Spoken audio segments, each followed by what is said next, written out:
Bismillahirrahmanirrahim. Assalamualaikum warahmatullahi wabarakatuh. Alhamdulillah, alhamdulillahi rabbil alamin. Wa bihi nasta'in ala umurid dunya waddin. Wassalatu wassalamu ala asyrafil anbiya'i wal mursalin sayyidina wa maulana Muhammad wa ala alihi wa sahbihi ajma'in, amma. Insyaallah pada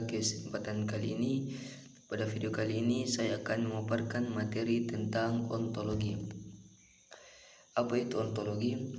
Ontologi berasal dari bahasa Yunani, ontos yang berarti yang ada dan logos yang berarti penyelidikan tentang sesuatu. Ontologi juga merupakan suatu pemikiran tentang asal-usul kejadian alam semesta, dari mana dan ke arah mana proses kejadiannya, sehingga ontologi sering disebut studi yang membahas keberadaan sesuatu yang bersifat konkret. Tokoh Yunani yang memiliki pandangan yang bersifat ontologis dikenal seperti Thales, Plato, dan Aristoteles. Pada masanya, kebanyakan orang belum membedakan antara penampakan dengan kenyataan. Thales terkenal sebagai filsuf yang pernah sampai pada kesimpulan bahwa air merupakan substansi terdalam yang merupakan asal mula segala sesuatu. Namun yang lebih penting ialah pendiriannya, bahwa mungkin sekali segala sesuatu itu berasal dari satu substansi belaka, sehingga sesuatu tidak bisa dianggap ada berdiri sendiri. Hakikat kenyataan atau realitas memang bisa didekati dengan ontologi dengan dua macam sudut pandang. Yang pertama kuantitatif, yaitu dengan mempertanyakan adakah kenyataan itu tunggal atau jamak. Yang kedua kualitatif, yaitu dengan mempertanyakan apakah kenyataan tersebut memiliki kualitas tertentu, seperti misalnya daun yang memiliki warna kehijauan, bunga mawar yang berbau harum. Aliran dalam ontologi. Yang pertama monisme, 2 dualisme, 3 materialisme, 4 idealisme, dan 5 agnostisisme. Pengertian monisme aliran yang mempercayai bahwa hakikat dari segala sesuatu yang ada adalah satu saja, baik yang asa itu berupa materi maupun rohani, yang menjadi sumber dominan dari yang lainnya. Para filosof Sokrates seperti Thales, Demokrates, dan Anaximander termasuk dalam kelompok monisme, selain juga Plato dan Aristoteles.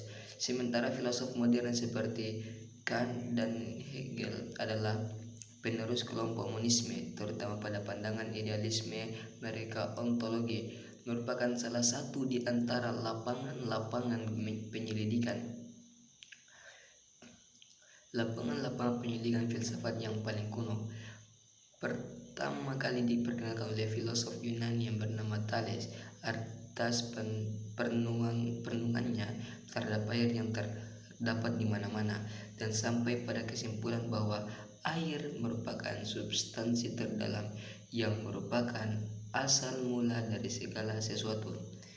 Yang penting bagi kita bukanlah mengenai kesimpulannya, melainkan pendiriannya, bahwa mungkin segala sesuatu berasal dari satu substansi. Pengertian dualisme kelompok ini meyakini sumber segala sesuatu terdiri dari dua hakikat, yaitu materi dan jasmani. Kedua macam hakikat itu masing-masing bebas dan berdiri sendiri, sama-sama abadi dan azali. Perhubungan antara keduanya itulah yang menciptakan kehidupan dalam alam ini. Contoh yang paling jelas tentang adanya kerjasama kedua hakikat ini ialah dalam diri manusia. Descartes adalah contoh filosof dualis dengan istilah dunia kesadaran dan dunia ruang kebendaan. Aristoteles menamakan kedua hakikat itu sebagai materi dan forma, bentuk yang berupa rohani saja. Umumnya manusia dengan mudah menerima prinsip dualisme ini karena kenyataannya lahir dapat segera ditangkap panca indera kita, sedangkan kenyataan batin dapat segera diakui adanya dengan akal dan perasaan hidup. Pengertian materialisme. Materialisme aliran ini menganggap bahwa yang ada hanyalah materi dan bahwa segala sesuatu yang lainnya yang kita sebut jiwa atau roh tidaklah merupakan suatu kenyataan yang berdiri sendiri. Menurut paham materialisme bahwa jiwa atau roh itu hanyalah merupakan proses gerakan kebendaan dengan salah satu cara tertentu. Materialisme terkadang disamakan orang dengan naturalisme, namun sebenarnya terdapat perbedaan antara keduanya.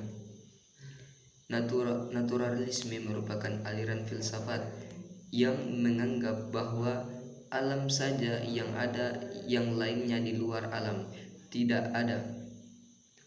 Tuhan yang di luar alam tidak ada, sedangkan yang dimaksud alam natural di sana ialah segala-galanya meliputi benda dan roh. Sebaliknya, materialisme menganggap roh adalah kejadian dari benda, jadi tidak sama nilainya dengan benda.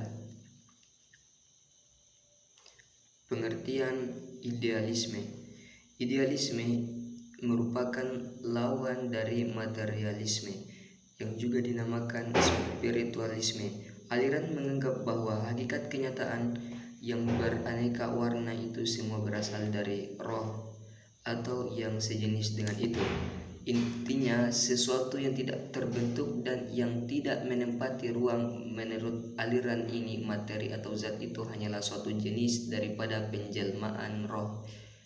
Alasan yang terpenting dari aliran ini adalah manusia menganggap roh lebih berharga, lebih tinggi nilainya dari materi bagi kehidupan manusia. Roh dianggap sebagai hakikat sebenarnya, sehingga materi hanyalah badannya, bayangan atau penjelmaan saja. Pengertian agnostisisme pada intinya agnostisisme adalah paham yang mengingkari bahwa manusia mampu mengetahui hakikat yang ada, baik yang berupa materi ataupun yang rohani.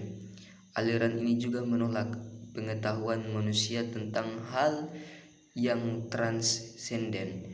Contoh paham agnostisisme adalah para filosof eksistensialisme seperti Jean Paul yang juga seorang ateis. Sartre menyatakan tidak ada hakikat ada manusia, tetapi yang ada adalah keberadaannya. Istilah terpenting yang terkait dengan ontologi adalah 1. Yang ada, 2. Kenyataan atau realitas, 3. Eksistensi, 4. Esensi, 5. Substansi, 6. Perubahan, 7. Tunggal, 8. Jamak. Mungkin ini saja pemaparan materi dari saya, mudah-mudahan ada manfaatnya bagi kehidupan kita. Wallahul muwaffiq ila aqwamit thoriq. Wassalamualaikum warahmatullahi wabarakatuh.